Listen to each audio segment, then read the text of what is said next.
And I would now request Professor Siddiqur Rahman Osmani to 20 minutes for you, sir. Incidentally, I should say, Nazrul Bhai has read but has not reflected all the writings of Professor Osmani on Amartya Sen, because I was an avid reader of his articles starting from 2010, even back in the wider and also very recently. So I would request Professor Osmani to make both personal recollection and as well as reflection on Professor Amartya Sen's contribution to economics. Thank you, Binayak, and thank you, Nazrul, very much indeed for a wonderful combination of personal recollections as well as evaluation of Amartya Sen's intellectual work. And why should Nazrul speak about me? The lecture is on Amartya Sen, not on Osmani. So that's all right. He did the absolutely right thing. But I'm, of course, very grateful to BIDS to give me this opportunity to share some of my thoughts on this great occasion of Amartya Sen's 90th birthday. I shall make a few personal remarks towards the end, but since I've been asked to say something about his work as well, I will devote most of the time to trying to synthesize in a way a lot of his work.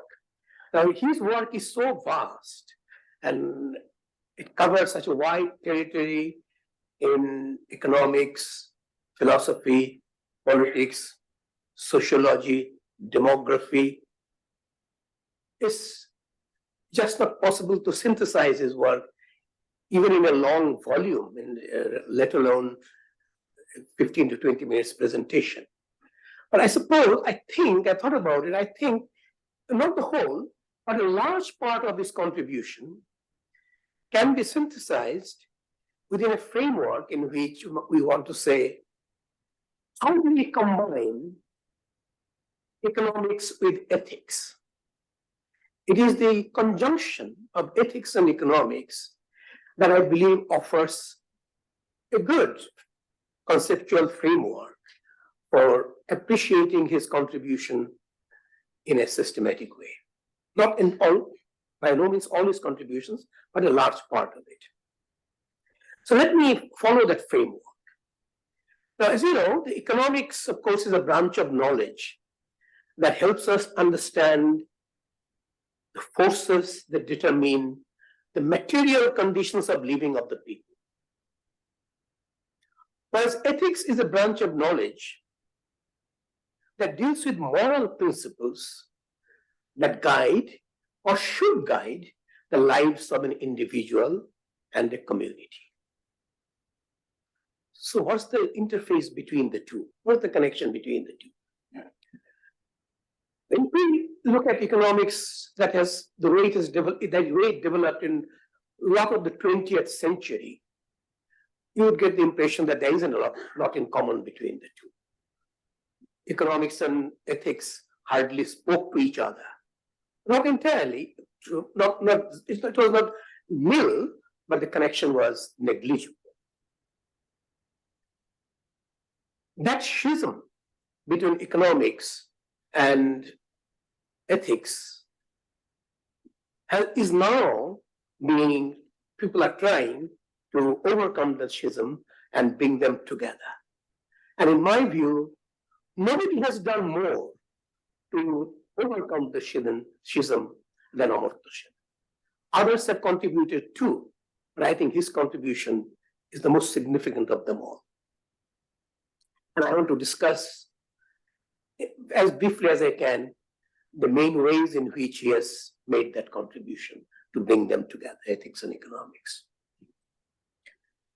In order to appreciate his contribution, I think we need to go back a little in history and in time to see why the two and how the two got disconnected with each other due to symptoms. Because you see, if you look at the very early days of economics, when economics was founded as a discipline in the 18th century mainly, economics and ethics were not seen disconnected with each other. They were seen very much integrated with each other. In fact, the founder of economics, we call the founder of economics Adam Smith. Many of you know, some might not. And he not only wrote the pioneering book on economics, The Wealth of Nations, but he also wrote an outstanding book on moral philosophy called The Theory of Moral Sentiments.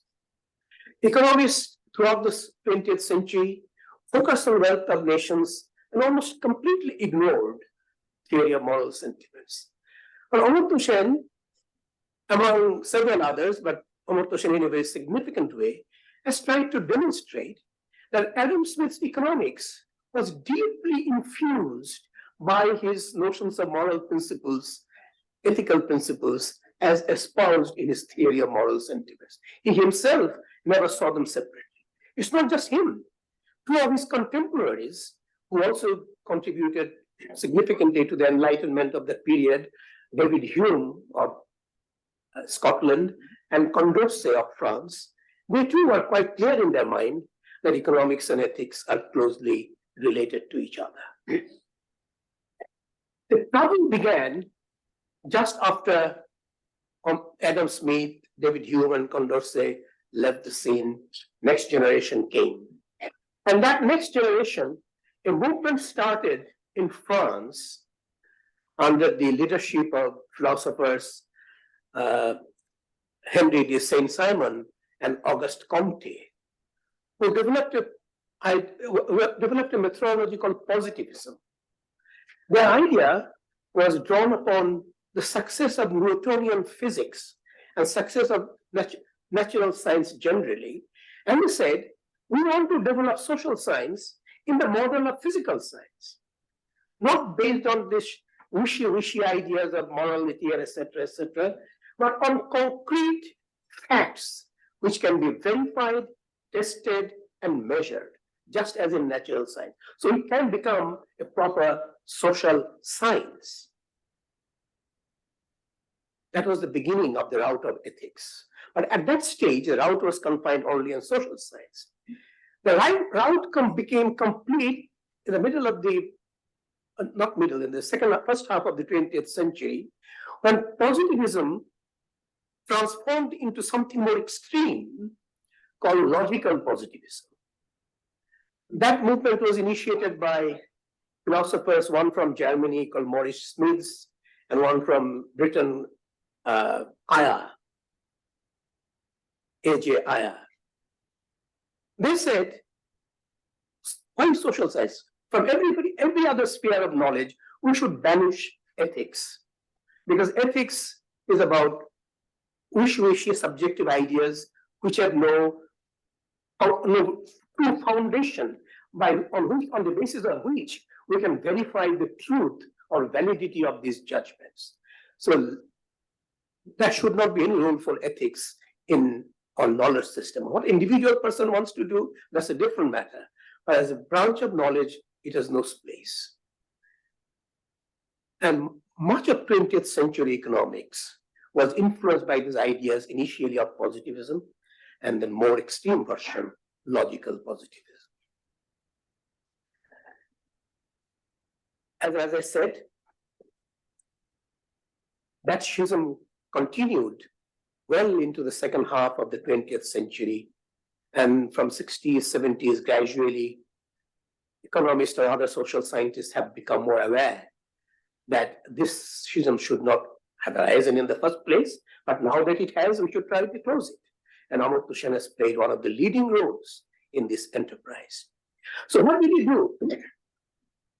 To see what he has done, let's start from the very basics, which most students of economics should know. We make a distinction between what is called positive economics and normative economics. Positive economics studies in a relatively impersonal, objective kind of way what will happen to something if something happens? If something happens to X, what will be the consequence to Y? If you raise the tax on income, what will happen to people's income earning incentive? If you raise the interest rate from 8% to 10%, what will be the consequence of the balance of payment on government budget, etc.? That's positive economics. Normative economics deals with evaluation of the consequences of those actions. Once X leads to Y, is Y a good thing, a bad thing for the community? If not whole community, for part of the community, which community? Is it good for some, bad for others? These kinds of evaluating questions of goodness and badness, that's of the consequences of economic activities. That's what we call normative economics. And the way normative economics developed in economics, we also call welfare economics. How economic activities affect the welfare of the people. Now, you might say that welfare economics is where ethics and economics should combine very well. Because if you want to ask whether the consequence is good or bad, you first of all have to define what is good and what is bad from the point of view of the individual and the society. But that is fundamentally a question of moral philosophy. What is good and bad? Socrates asked this question 2.5 millennia ago. What is a good life? And since then, from Socrates to Plato to Aristotle, until modern philosophers like John Rawls, all of them been preoccupied with this fundamental question. What counts as a good life, as a good society, as a good way of living? So good, when you say good or bad, it immediately gets combined with moral philosophy. There is no escape from it. So welfare economics could not completely avoid moral ideas. But the problem was, as I'm going to point out, that the way welfare economics in the 20th century incorporated moral considerations was very narrow, very limited, very inadequate. That was the problem of welfare economics. I shall show in a minute how inadequate it was. As far as positive economics, most people didn't even think that ethics can have a role in positive positive economics. If interest rate goes up, what happens to balance of payment? That's a question of interaction of economic variables. Where does ethics enter into it? Amartya Sen confronted both these aspects of economics. He said, in welfare economics, yes, there is some degree of moral and social consideration that's inadequate. We need to expand it. And even in positive economics, we must realize there is a fundamental role of ethics, which if we ignore, we'll be making a big mistake. So he made contributions towards bringing ethics into both welfare economics and positive economics. So what did he do to welfare economics? To answer this question, we first of all, we must realize in what sense we are saying that whatever presence of moral considerations existed in welfare economics was inadequate. In what sense was it inadequate? Now, for a long time, the fundamental moral underpinning of welfare economics was given by the philosophy of utilitarianism, which Nazrul also talked about, which Bentham and John Stuart Mill did more than anything, more than any other philosopher to develop. Economics adopted it wholeheartedly. And in that, by that philosophical principle emerged a criterion of goodness, of judging the goodness or badness of economic outcomes. And that criteria was, if you adopt a policy, take any action, whether it's economics, politics, doesn't matter. Any action you take, the outcome that happens out of that, does that outcome maximize the sum total of the happiness of the people living in their society? Maximize the sum total of the happiness of the people. That was the criteria utilitarianism used to judge the goodness and badness of any outcome.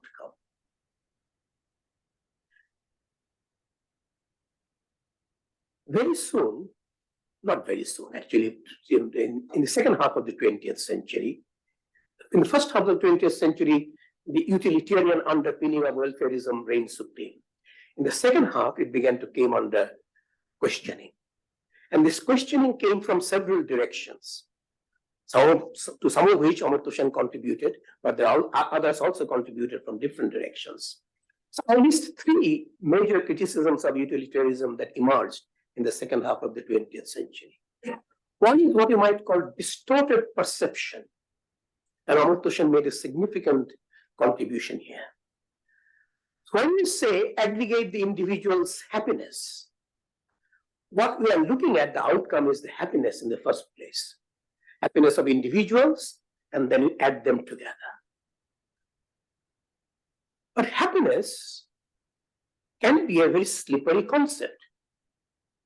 Amartya Sen is famous for saying that if you ask a village lady in the Indian subcontinent, "Madam, are you happy?" Even the question will not be intelligible to her. What do you mean? Of course I am. ভালোই তো আছি, সুখী তো আছি ছেলে নিয়ে স্বামী নিয়ে সংসার করছি, ভালোই তো আছি। But if you look at her condition, the way she lives, the deprivation in which she lives, even relative to the male members of the family, you would not in your proper senses call her happy. But she declares herself happy. That's because she has been suffering from distorted perception, not her fault. It is culturally determined in our mind that this is my fate, this is what I'm supposed to be. So happiness, if used as a criteria, can give a very distorted picture because of these false perceptions, which is related to the Marxian concept of false consciousness. But I am not going into that. The second line of criticism, which other philosophers more than Amartya Sen contributed to, was related to a very celebrated debate in moral philosophy called deontology versus consequentialism. When you say the goodness or badness of an outcome is judged by how well people are doing in whatever respect, what you are looking at is a consequence of that action. But there is a group of moral philosophers who says consequence is not the only thing that matters. What also matters are whether people are doing the right thing in the sense of doing what is their duty to do. And even if the duty to do, it harms us, that's fine. For example, a simple idea, they always tell the truth. It is our duty to tell the truth. Sometimes by telling the truth, you might even go to jail if you have committed a crime. So following this dictate of duty may not always coincide with following the dictate of the outcome, which is consequentialism. So utilitarianism is limited to the extent that it looks at the consequences, but not the duties that person is supposed to have. It is this duty-based thinking. Deontology is a technical term from that, which was invented by Immanuel Kant, the famous German philosopher. Is it related to categorical? It is very much so indeed. The third problem with utilitarianism came, which also Nazrul mentioned, is this falling under the sway of positivism and then logical positivism. If you believe in logical positivism, then utility itself is a slippery concept. Happiness is a slippery concept. But then you compare utilities of different people. When you add my utility with yours, you have to say which one is bigger. And when you say bigger or smaller, you have to compare. And how can you compare such a slippery concept? So there's a big question about interpersonal comparability of utility. And a famous British economist called Lionel Robbins advanced this idea that we should clean up welfare economics by removing, if not utility, at least the idea of interpersonal comparability of utility. If we clean it up, what are you left with? What criteria are you left with? What we are left with at that time was something called the Pareto principle, which Nazrul also referred to.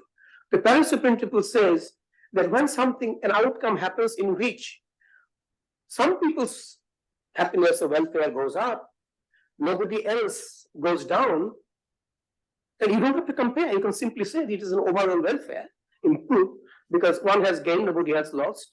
Similarly, if one has lost, nobody has changed, you can still say it is bad, fine. But what happens when you go up and I go down? Then Pareto principle is silent. Most of the things that happen in the economic world, not just in economic world, social, political world, there are always winners and losers. There will be some winners and some losers. And when that happens, Pareto principle cannot give an answer to the question, is it a good outcome or a bad outcome? Which means Pareto principle cannot give any answer at all to any of our issues of interest, because there will always be some winners and some losers. That is the bind to which welfare economics came to in the 1940s and 50s. Attacked by the problem of distorted perception, attacked by the problem of deontology, and problem of logical positivism. Economics lost its ability to pronounce judgment on what is a good outcome, what is a bad outcome. Many subsequent economists and philosophers have tried to rectify this situation. Amartya Sen played a leading role in this.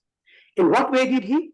Again, without any elaboration, I shall simply list some of the directions in which he took to bring welfare economics out of this impasse. One of them is to say that to the extent that we look at the consequence of actions, he didn't want to give up consequentialism totally. He said, no, you need to look at the consequences. But when you look at consequences, instead of looking at this elusive concept of happiness, look at the capability of individuals. Look at the ability of people to live the kind of life they want to pursue. What are the things, the value in life? Are they able to achieve what the value in life? Very briefly, very simply, that's the idea of capability. If a person is able to live the kind of life he or she wants to pursue, that person's capability to that extent is higher. And unlike happiness or utility, there are objective ways of measuring capability, which is interpersonally comparable and therefore much more amenable to social assessment, social evaluation. So capability, replacing utility by capability was one way in which he tried to rectify. The other way he said, and also by the way, if you use capability rather than utility, you'll also be free from the problem of distorted perceptions, because you're no longer dealing with perceptions, you're dealing with objective realities of life. The second way in which he wanted to expand it, he says, while consequences are important, and consequences have to be measured properly, like with capability rather than utility, you also look at certain other things in life, other concepts. The two other concepts he emphasized was rights and process. Rights are different kinds of rights. Philosophers talk about negative rights, positive rights, and human rights is one particular category of that. So people's rights must be respected, fulfilled to a large extent possible.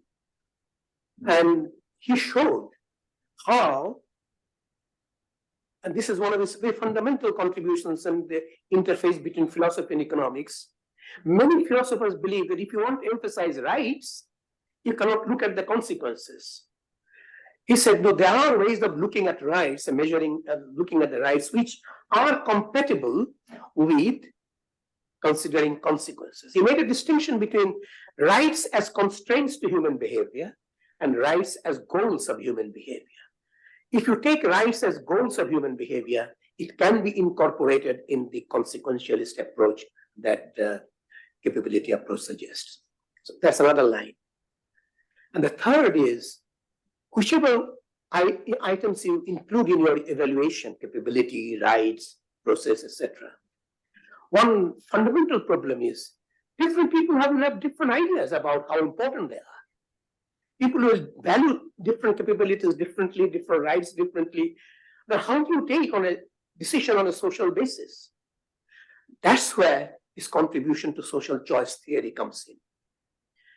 And as Nazrul said, it all started with Arrow's impossibility theorem, which Arrow had no way of denying. Actually, Arrow never wanted to deny that society can take consistent decisions, but he did want to show that if we accept certain fundamental theorems which appear plausible, then there cannot be any consistent social choice by aggregating individual choice. And Arrow and others, including Shen, showed this way.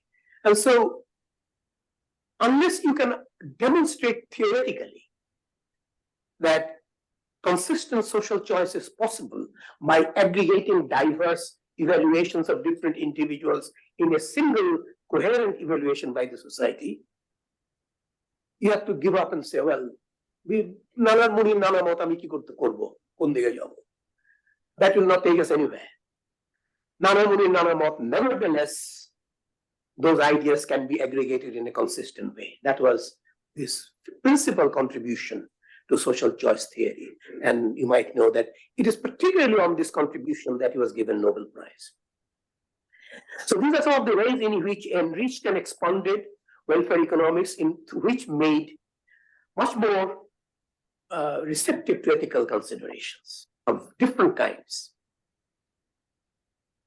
Turning now to positive economics. That's a much more tricky area. Positive economics is about interaction of economic variables, interest rate. I gave the example of interest rate, how it affects balance of payments. You have to see if the interest changes, how does investment changes? If investment changes, how does our income changes? How does export-import changes? You look at these interactions. How does ethics come into it? The answer is human beings are part of that interaction. When the economic variables change, we respond to those changes. And when we respond to that changes, we have certain motivations of why we respond in the way that we do. What is our motivation? In traditional positive economics, there was a very simple motivation. Pure selfish interest. Everybody wants to do the best for himself or herself. Now, those who believed in that often took refuge by citing Adam Smith as the originator of that selfish view of human beings. Amartya Sen, more than anybody else, has tried to counter that view. That is not at all right. He was not focusing on the Adam Smith was never saying that selfishness is always the motivation. It's true that there are many areas of economic activities, selfish motivation does work. I mean, যদি বাজারে একটা মাছ কিনতে যাই, of course আমি এমন মাছটা কিনবো যেটা আমার জন্য সবচেয়ে ভালো, সেখানে অন্যকে আমার মাছটা পছন্দ করে কি না করে আমার থেকে আসে যায় না. Of course I'm being selfish there. So there are areas in economics where selfish motives are predominant. But to say that selfish motive is the only motive of economic responses is not only wrong. If we take that approach, we'll also predict wrongly what will be the impact of interest rate on balance of payments. Because the human beings that interact in between, you'll be interpreting their motivations wrongly, and therefore your predictions will be wrong. So what are the other motivations? Again, it's an area, I think, in which Amartya Sen has worked more than anybody else. He said the two other motivations are important, again, drawing upon the works of predecessors like David Hume, Adam Smith, and others. One is sympathy, and the other is commitment. As human beings, we have sympathy with each other. And my sympathy with others may not be as strong as my sympathy with myself. But that doesn't mean that I'm only preoccupied with myself. I have sympathy for others too. And when I respond, I have sympathy not just to family, to my neighborhood, to my area, to my nation, to the world, humanity as a whole. Maybe different degrees, but I have sympathy for all of them. And in economic activities, you have to take that people often take sympathy into account. And this idea, the sympathy is important, was ignored by economics for a long time. But in actually 1970s, Gary Baker, who until that time focused purely on self-interest, brought sympathy into the formal economic model called the theory of the family or theory of the household behavior. In that model, he initially brought sympathetic consideration of family members, but that framework can in principle be expanded to think of sympathy for others. That still leaves the other motivation, commitment, which is very different from sympathy. People make big sacrifices, whether it's fighting for the liberation of the country, fighting for the rights of the laborers, fighting for rights of women, fighting for environment. People make big personal sacrifices during this fight. Why do they make these sacrifices? Because they have certain commitments to some ideals, to some values, to some norms. If you ignore that people have commitments, you leave out a very important part of human motivation, and therefore you misread and misinterpret what is happening in the economy, in the society as a whole. Amartya Sen has emphasized this commitment much more than any other thinker that I know of. So these are the way he has tried to enrich positive economics as well, that you have to look at motivation of people. And by the way, and this ties up with the idea of rational behavior. Rational behavior traditionally meant selfish behavior, but he said that is not true. Selfish behavior may be important, but rational behavior can also encompass sympathy and commitment. So he's written profusely on this expanded notion of what is rational behavior. So finally, I'd like to highlight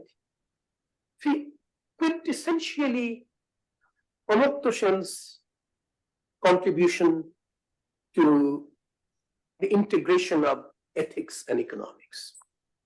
One is this commitment that I mentioned, is quintessentially his own contribution. Second, which is not entirely his own, others have contributed, but he has emphasized it very strongly, is related to the social choice theory, is people will have disagreements. Reasonable people who have sympathies and commitments apart from self-interest will still disagree. Not everybody's sympathy is the same, not everybody's commitment is the same, they will disagree. When they disagree, how do you resolve them? Not through dictatorship, not a paternalistic way of deciding we know better than you, so you better listen to us, but through public reasoning, a concept that was introduced by John Rawls, but Amartya Sen has incorporated it into his framework.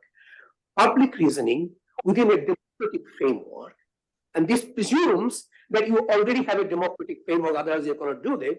If you have a democratic framework, then you wouldn't be free to express your views, and if you're not free to express your views, you cannot reconcile your differences either. So public reasoning within a public forum, let us discuss what differences of opinion we have and see whether we can find a way of combining our views, which is useful for taking actual policies without resolving all our differences. We don't have to resolve all our differences, but keeping some of our resolvables, can we find a common ground on the basis of which we can proceed?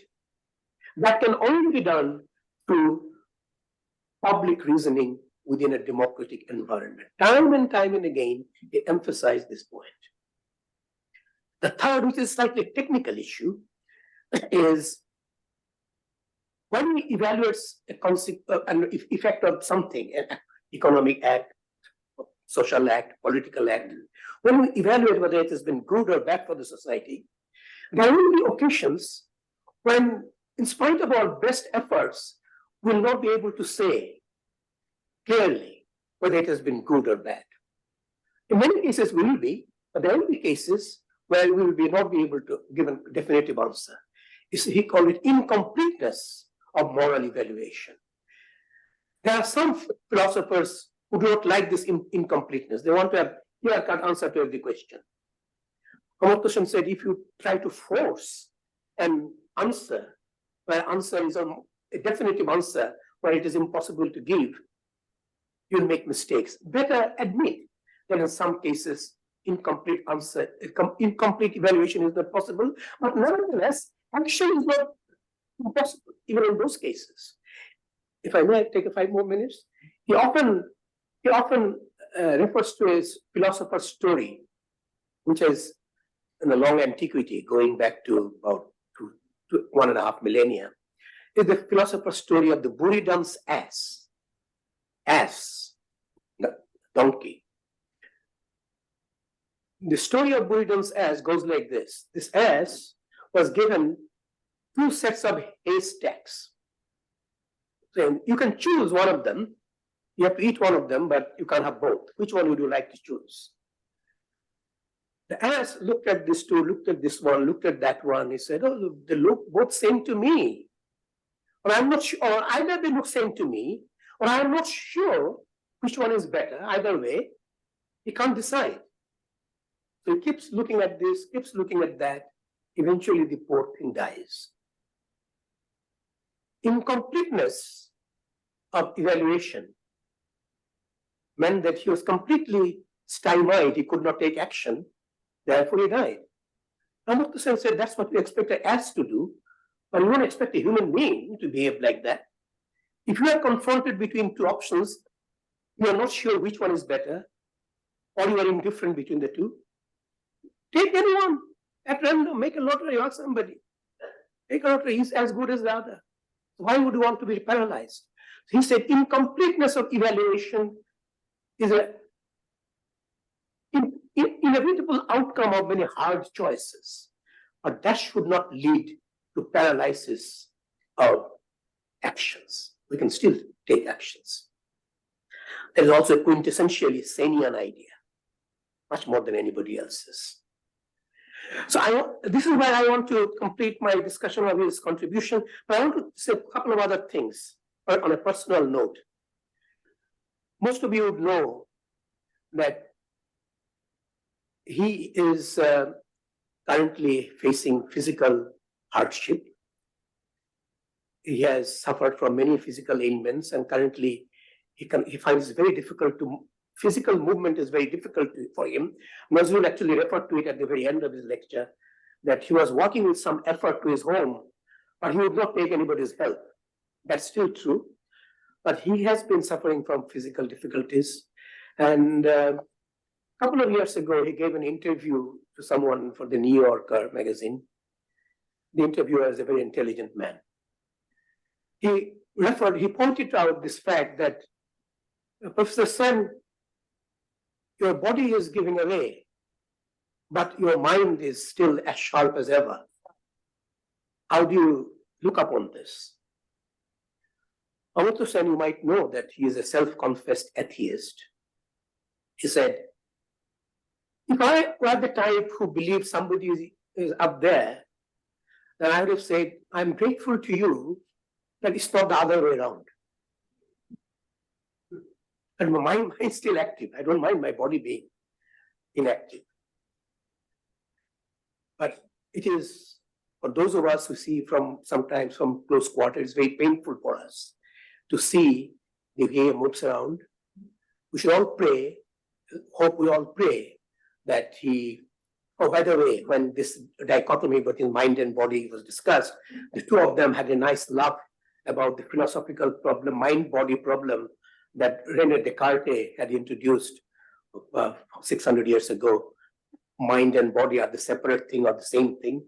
So this mind-body duality still survives with Amartya Sen. I had an opportunity to see him recently in July, where this problem has become even more grievous. His mind is as sharp as ever, but body is giving way. We should pray. But when I say we pray for him, I am reminded of another episode in which I was not present, but I was told about this episode. That when he was ill at some stage, not this time, but long ago, a well-wisher came to see him. And after some conversation, and when this guest was leaving, the guest said, I'll pray to God that you recover soon fully. As was leaving, Amartya Sen said, well, thank you, but I doubt that's going to help very much. So as we pray for him, we might have the same response, but that should not prevent us from praying for him in whatever way to whatever God we want to pray. With that, I leave. Thank you.